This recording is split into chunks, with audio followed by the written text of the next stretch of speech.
va aller retrouver le collègue Renaud Lavoie pour faire le tour de quelques actualités dans la Ligue. Renaud, et on commence par Artemi Panarin parce qu'on regarde ce qui se passe ce soir entre les Rangers et les Islanders. Est-ce qu'on peut dire que c'est terminé? On attend juste de savoir sa destination? Exactement ça, Elisabeth. On tente de savoir où va-t-il se retrouver parce que du côté des Rangers, on a décidé qu'ils n'allaient pas disputer les 4 derniers matchs avant la pause olympique et ça inclut le match de ce soir, évidemment. Maintenant, on sait qu'Artemi Panarin souhaite vraiment, lui, se retrouver avec les Panthers de la Floride, sauf que les Panthers peuvent-ils répondre à ses besoins? Et quels sont ses besoins? Une prolongation de contrat. Alors ça change beaucoup de choses, évidemment. Et ça fait en sorte que du côté des Rangers, on a quand même quelques options. On pourrait penser aux Ducks d'Anaheim, on pourrait penser aux Capitals de Washington. Très certainement, les Golden Knights vont tenter l'impossible encore une fois, mais ce sera quand même très difficile.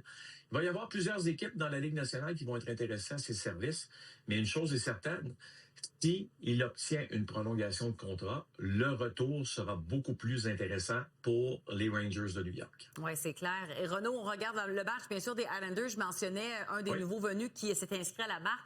On a bougé là, du côté de Mathieu Darche. 2 transactions. Est-ce que ça lance un peu le festival des transactions? Sens-tu qu'on va mener un petit peu du côté la danse du côté des Islanders? On nous avait dit que ça allait être tranquille, Elisabeth, mais je pense que Mathieu Darche a vraiment lancé les hostilités hier. Surtout quand on va chercher des joueurs qu'il connaît très, très bien, des joueurs qui lui ont permis, un joueur en tout cas qui lui a permis de remporter la Coupe Stanley, Andrej Palat. D'après moi, il y a un effet de réaction. On a parlé de Panarin il y a quelques instants. Les Rangers savent très bien justement que le marché des transactions vient de s'accélérer. On décide donc de protéger Panarin. On ne l'envoie plus sur la patinoire. Je suis convaincu qu'il y a une cause à effet. Je vous rappelle qu'il y a un gel des transactions le 4 février, pas à minuit, à 15 heures. Pourquoi on a mis 15 heures? C'est parce que je pense que la Ligue nationale aimerait ça avoir un petit spectacle avant la pause olympique. Ah, c'est bien pensé. Et en terminant, on a parlé de congédiement pour Éric Raymond. Oui. Est-ce que ça fait réagir dans la Ligue, ce congédiement?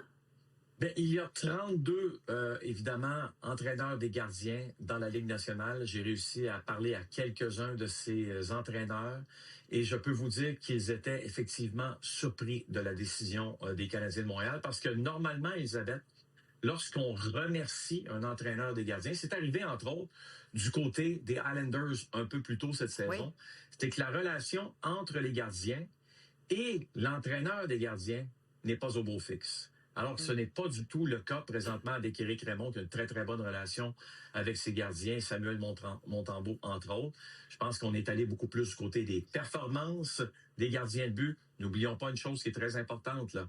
Jeff Gorton avait déjà congédié Éric Raymond. Lorsqu'il était directeur général des Rangers, Éric Raymond travaillait pour la formation de Hartford dans la Ligue américaine. 2e fois qu'il se fait congédier par lui. C'est assez particulier, mais c'était pas son homme, comme on dit. Merci, Renaud. Bonne soirée. Merci, Elisabeth.